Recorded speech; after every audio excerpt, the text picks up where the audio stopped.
Welcome, Renaissance Nation, the nation of independent thinkers and do-it-yourselfers.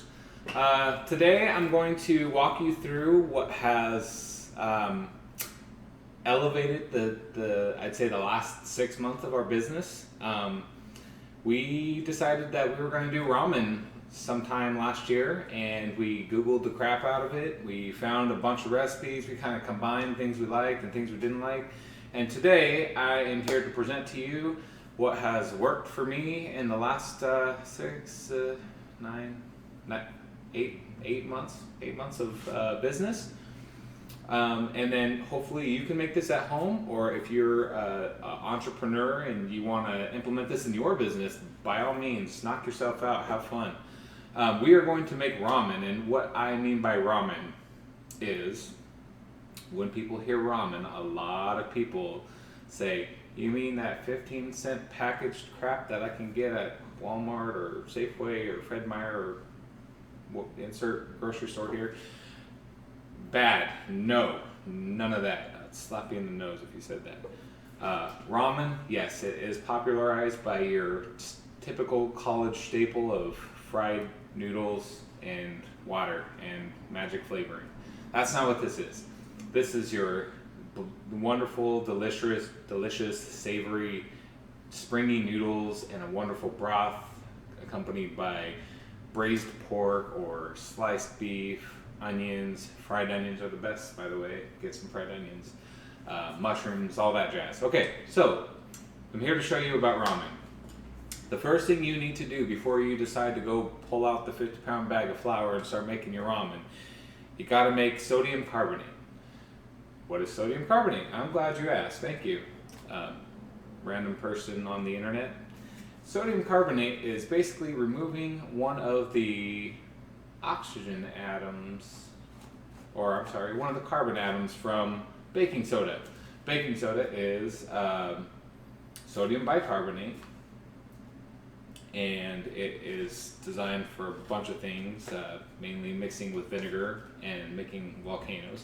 However, in this case, what we want to do is we want to make sodium carbonate, because that is one of the fundamental factors that creates our alkali-based water that does magic with our flour. How do you do that, you ask? Well, person number two, I'm glad you asked. What we do here is we measure out how much is in a box of baking soda. So for example, this is 454 grams. We're going to use magic numbers, we're going to use theoretical numbers. Say I had 1,000 grams of baking soda. I want to put it in my oven at about 450 degrees for about an hour. What I'm looking for is, I'm weighing my baking soda before, and in about an hour, it's really hot by the way when you pull it out. In about an hour, it should weigh about 2/3 the amount that when it went in. So for example, if I had 1,000 grams of baking soda, it should weigh roughly 650 to 700 grams coming out. That's how you know that your conversion process from sodium bicarbonate to sodium carbonate actually worked. So I didn't do the math here. So say you weighed out 300 grams of baking soda, because this is 454 grams. So you have your scale, definitely work in grams.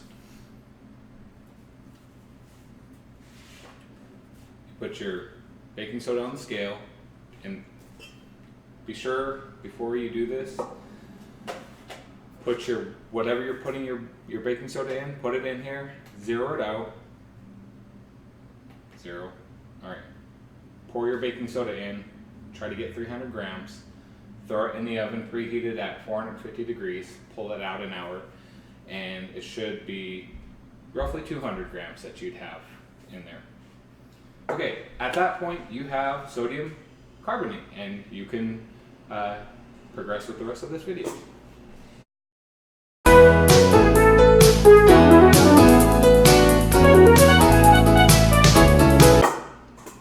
Okay, now that we've got the sodium bicarbonate out of the way, this is no longer needed. Now I have what we call sodium carbonate, or as we also like to call it on the streets, alkali salts. So alkali salts are what you want when you make ramen noodles. Okay, so the way I do this, my recipe, so take this, I don't care about weighing just yet.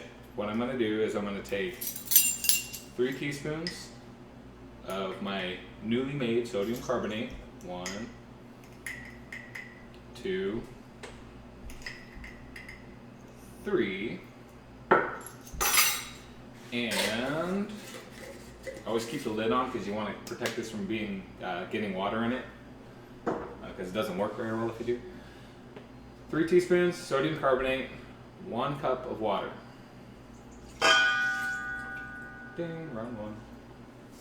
Okay, I have this in here. Give it a mix. Make sure that the sodium carbonate blends in and mixes in with the water to where you don't see any grains floating around anymore. Takes about 15 seconds. Alright, that's done.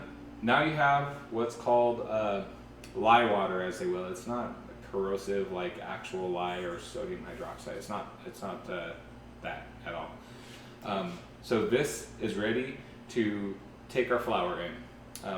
I forgot the flour. I'll be right back.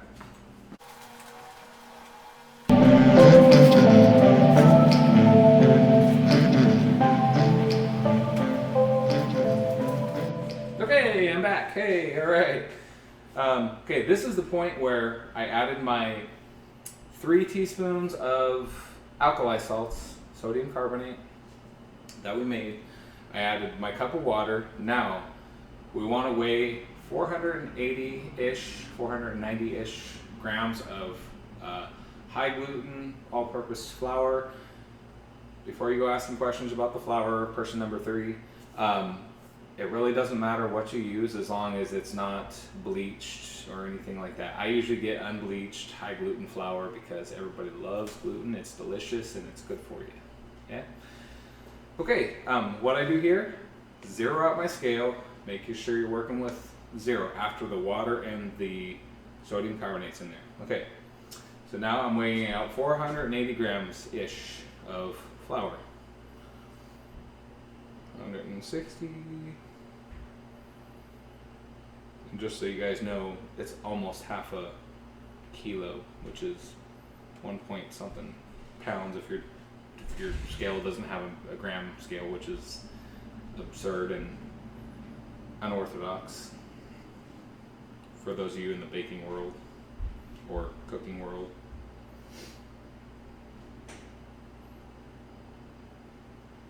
Yeah.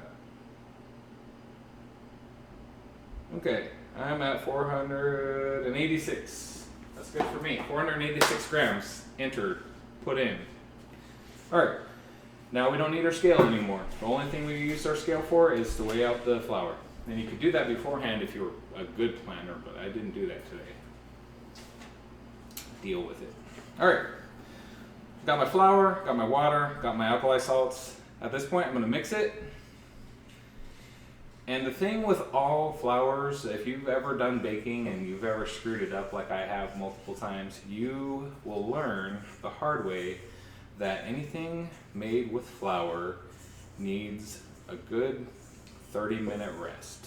I probably won't do that. I don't know. I haven't decided yet.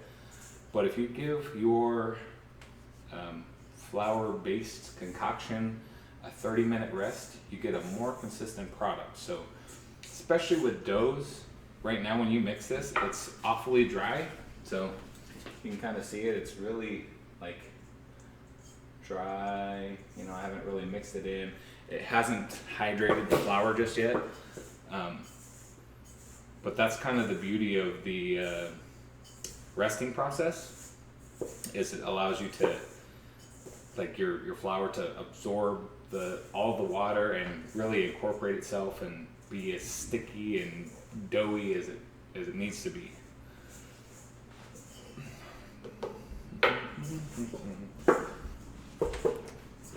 Now, a lot of people have probably had some experience with egg noodles and other doughs and other flours. And one flour I absolutely hate is buckwheat flour. It does not. It's like sand. It's like making something out of sand. It's really bad.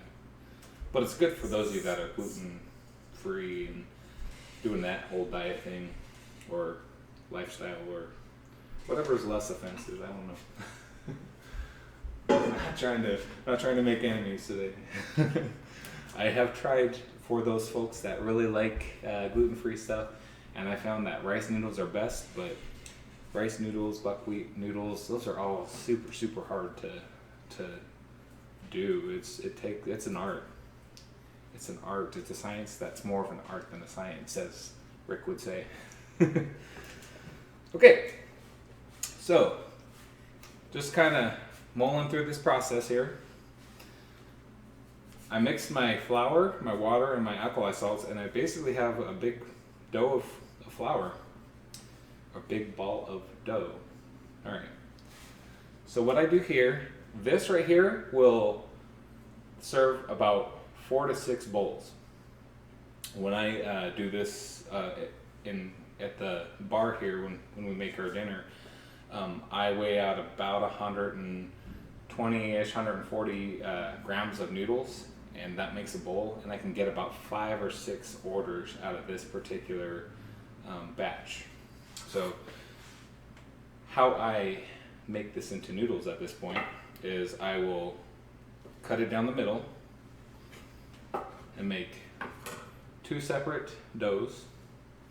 And by the way, if you prep this in advance, a lot of times I'll make these doughs the night before, and I'll let them hydrate in the fridge overnight. Bring it out an hour before I'm ready to cut it, and it's perfectly fine. Okay, so I got 2 doughs. At this point, I'm going to flatten my dough out. That way I can put it through my dough maker. Now, not everybody I recognize has a fancy KitchenAid mixer or the attachments. However, if you do this with regularity, if not professionally, highly recommend getting these KitchenAid mixer attachments. The first one is basically a double roller that flattens out the dough, and the second one is a spaghetti style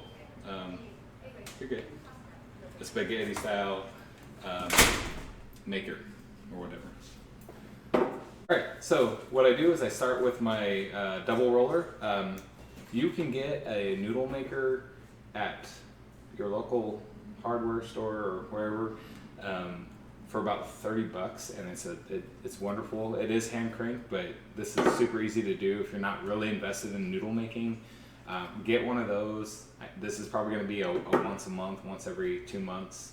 If you make it really good, it'll probably be in high demand. So that's when you want to buy one of these. These are a lot more expensive. It's about $200, but it pays for itself in the first couple of uses. And I've used it for 6 months straight, just about, or longer, and it's been wonderful.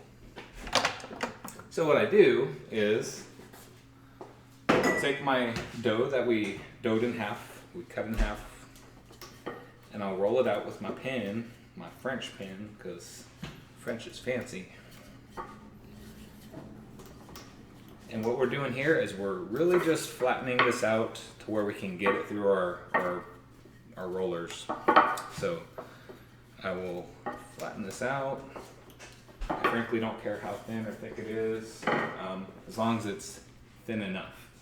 You'll know what thin enough is after playing with this for a minute or two. At this point, I will bring out my mixer, plug it in, because that's important, and I'll turn it on. So these things have various settings. I basically flatten it, fold it, flatten it, fold it, and then my last setting I'll end at is, see if you can see it here, setting number 4. So you start out in setting number 1, you flatten it, flatten it, flatten it. I'll go to setting number 2, and then I'll finish with setting number 4. And dare I say, this is like making a samurai sword and folding the steel, except it's dough, not steel, and it'll cut your heart, not your skin. All right.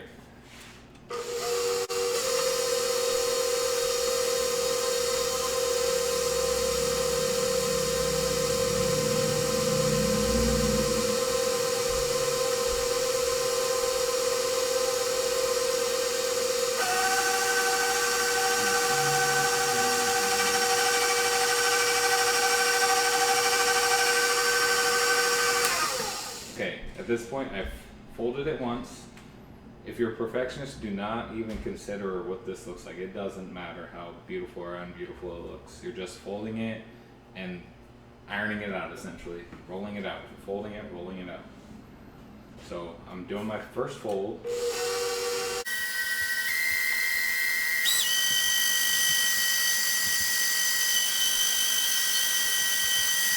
Okay, now that I folded it to where it's about the length of this gap here, my dough is about that length, I'll start going to setting number 2 to thin it out more, and then setting number 4 to get my final product before I make it into like the spaghettification.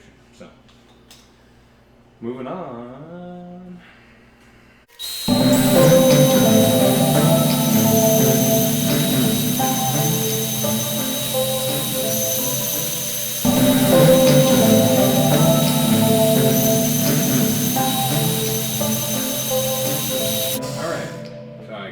Up there a little bit, but for the sake of presentation purposes, this is what you get. You get a level 4, I don't know, for people who are into video games, we leveled it up several times.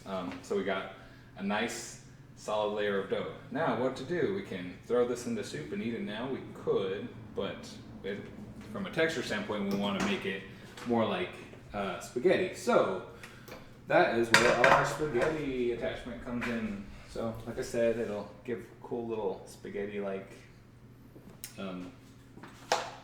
spaghetti to it. Anyway, so I have this. I don't necessarily want to deal with this giant, big, bulky item. So what I do is I cut it in half with my cutter.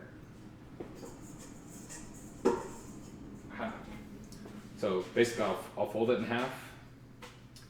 I will cut it just like this. And at this point, I know that this is at least 2 orders of ramen. So that's what I'll do here. I'll take this.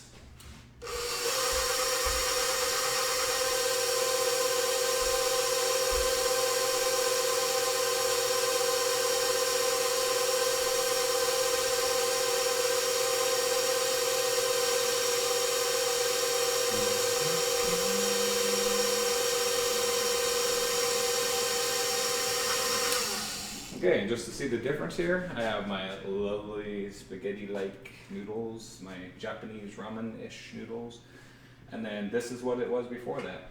So it really doesn't matter like if the texture looks grainy or you're pretty particular about it. You don't see any of that when you actually make the noodles here. And these, since they're so fresh, they take a good just couple minutes to cook. You don't have to boil your water for 10, 15 minutes. These will be done in about 2 to 3 minutes tops. The way I do it is if I have water boiling in the back there, I'll put my order in, and as soon as the noodles float to the top, as soon as they're floating on the top of boiling water, I know that they're done. And that only takes about 2 minutes or so.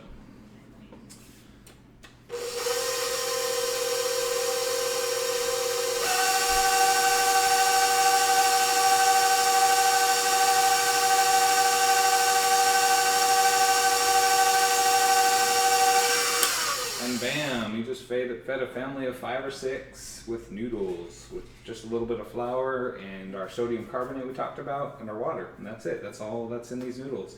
The texture when you cook them, right now the texture is really stretchy and bouncy. When you cook them, they become nice and firm and springy and chewy when you eat them. It's fantastic with a beef broth. If you got any excess chicken from like maybe chicken that you baked the night before, throw the bones in there. Get that good chicken stock going. This is fantastic with that. Beef, chicken. I do braised pork here, which we can talk about at a later date. And throw your favorite vegetables. So your bean sprouts, your green onions. If you can find the elephant garlic, slice some of those. Cook them to where they're crispy, and they add that much more flavor and depth to your broth and your ramen bowl. And that's it. That's all there is to ramen. Super easy, not hard. I made this, I know I was talking a lot, but I made this in about roughly a 15-minute time span. Take a little bit extra time, let your dough sit. It will be fantastic. And you're on your way to having one of the best ramens that you've ever had.